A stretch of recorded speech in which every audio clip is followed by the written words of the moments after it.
Alright, so this is a bit of a more trickier concept as part of transformations. So welcome to activity 3, where we're going to look at a couple of important ideas. Now, we want to describe how f of x was transformed to obtain g of x. Basically, this graph on the left was taken and used to obtain that graph. How does that happen? Okay, so it doesn't just happen. Something's got to happen for it to get from there to there. So let's piece it together. So there's three transformations we have: a translation, up or down, a reflection, and a a stretch. Yeah, so a stretch. Now, what are signs of the transformation? What can you see that's changed? What are the changes? So the first thing that's changed is this negative has become a positive, and this negative has become a positive. So we see if both signs change, there's definitely a reflection somewhere, right? So we know there's some sort of reflection. We're gonna check that in a second, right? And if the number here changed, then there's definitely a translation. So what's exactly happened? So let's try and figure it out. So let's first reflect our f of x graph and see what happens. Okay, so if you reflect f of x graph, it's negative 4 over x minus 1. This becomes 4 over x plus 1. Okay, now this is close to this, but it's slightly different. So now what do I have to do? Well, if I add a 2 here, won't I get a 4 over x plus 3?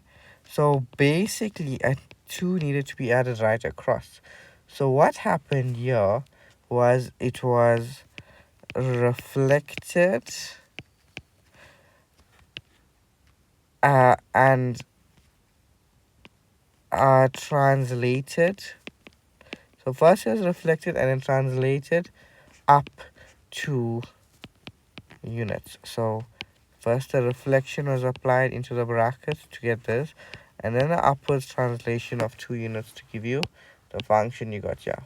Alright, okay, so try this one. Pause the video and try this. Check out this one. Okay, so the first thing you notice is, well, the sign here is different. The second sign is the same, but I just did that to throw you off. There is a reflection happening because the first sign, which is more important, is changing. So let's start by reflecting this. So minus f of x, well, that's going to equal to minus into 2 to the power x plus 1.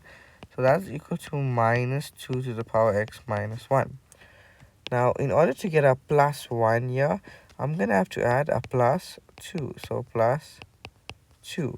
So that's equal to minus 2 to the power x plus 1.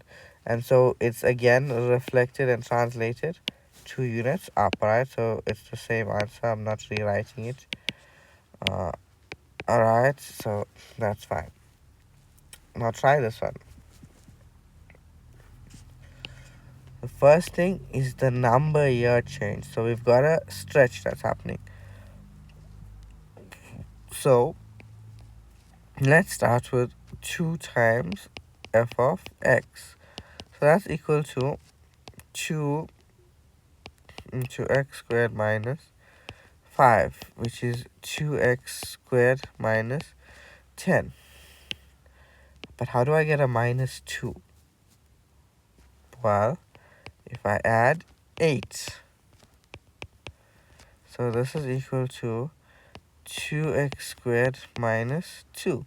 So what's the transformation here? So it's stretch by a factor of 2 and then up 8 units to give you this function on the right.